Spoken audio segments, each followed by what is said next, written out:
Renaud Marchal, mental coach à Montpellier, en face à face quand vous êtes dans la région de Montpellier et par Skype et par téléphone. Quand vous êtes loin, je réponds toujours à la question d'Adrien, deuxième partie cette fois, de Adrien qui va nous demander finalement à quel moment le couple peut basculer et comment le repérer et quels sont les indicateurs finalement qui peuvent dire que le couple va durer ou pas.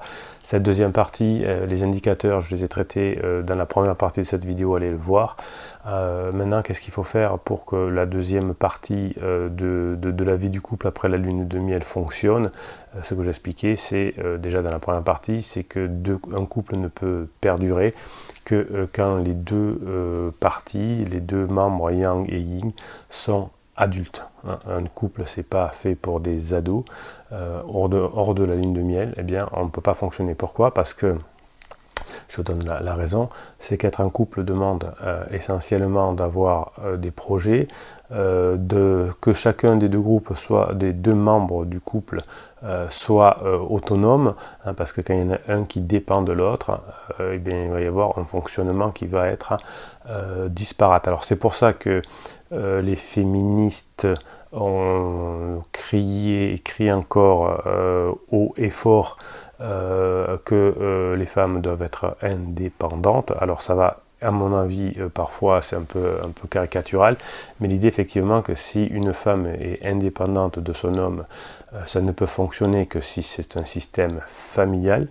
Hein, et si c'est pas un système familial, c'est un système de couple, ça ne fonctionne pas. Et si l'homme, le yang en tout cas, est dépendant amoureusement, psychiquement, obsessionnellement de sa compagne dont il a fait 100% de sa priorité, ça ne va pas fonctionner, puisque Dame Nature nous explique que le couple se construit autour de projets qui doivent être surtout menés, en tout cas dirigés, coachés par l'élément yang du couple et accompagnés par l'élément yin, l'un étant indispensable à l'autre. Hein. C'est pour ça que ça fonctionne bien. Dès que l'on a deux yang ou deux yin, eh bien ça explose. Donc à quel moment le couple risque de déraper? C'est quand il y en a un qui devient dépendant de l'autre, affectivement ou financièrement ou tout ce qu'on veut, et qu'on ne laisse pas assez de place à l'autre pour exister.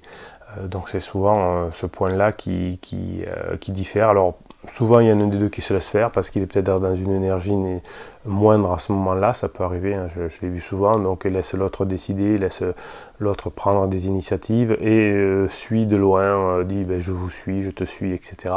Et c'est là que la personne qui mène le bateau, au bout d'un moment, risque de s'essouffler et le couple va bien évidemment souffrir. Alors que faire à ce moment-là? Bien, il faut que les deux prennent leurs responsabilités. Si c'est pas trop tard, c'est-à-dire que s'il n'y en a pas un de deux qui est allé voir ailleurs, si l'herbe est plus verte, on peut récupérer les choses. Quand il y en a un sur les deux qui est en lune de miel dans une autre relation, ça devient compliqué. Il faut attendre au moins que la lune de miel soit estompée, que le préfrontal se rebranche pour que ça fonctionne. Sinon, effectivement, quand il y a adultère et que l'un des deux est en lune de miel avec la tierce personne, il y a peu de choses à faire, ne serait-ce que d'être patient, et celui qui est sur le bord de la route cherche une solution logique, une explication logique, mais il n'y en a pas, puisque quand on est en lune de miel, il n'y a pas de logique, il n'y a que de l'émotion et du sentiment. Voilà, cette vidéo est à mon sens, grâce à Adrien, assez importante. Ça permet de recadrer énormément des choses. Hein. Après, on va en détail dans les coachings. Je peux pas ici vous faire des vidéos pour tous les caractères de yin et yang et comment ils s'impliqueraient. Mais il faut bien comprendre ça, que dans la famille, il peut y avoir quelqu'un qui est dépendant des autres, notamment les enfants, qui peuvent être dépendants des parents, ou madame qui peut être dépendant de monsieur pour les ressources par exemple, et monsieur dépendant de la gestion de ses ressources par madame, ça fonctionne très bien. Dans la notion de couple telle qu'on l'est installée aujourd'hui, ça ne fonctionne pas de la même façon. Il faut que les deux soient adultes. Qu'est-ce qu'un adulte? Un adulte, il sait que l'autre n'est pas parfait, que soi-même n'est pas parfait et que tout est affaire de compromis. Et quand on ne sait pas ça, un conflit de couple, et petit à petit, on s'éloigne de cette notion d'harmonie, de yin et de yang, et il y en a un des deux qui va tomber en lune de miel, en situation amoureuse avec une tierce personne, et là ça devient très très compliqué.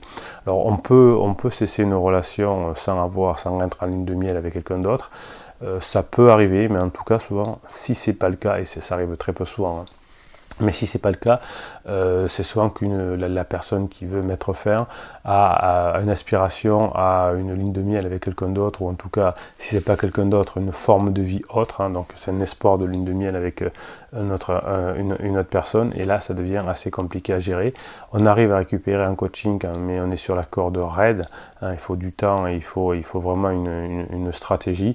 Si vous voulez vous en sortir tout seul, ou avec des conseils des amis ou de psy, ça ne peut pas fonctionner, parce que les amis ne sont pas formés, les psys sont formés pour travailler dans le cerveau quand quelqu'un a un cerveau dysfonctionnant, quand quelqu'un a une maladie par exemple, donc les méthodes de psy ne peuvent pas du tout récupérer un couple en difficulté.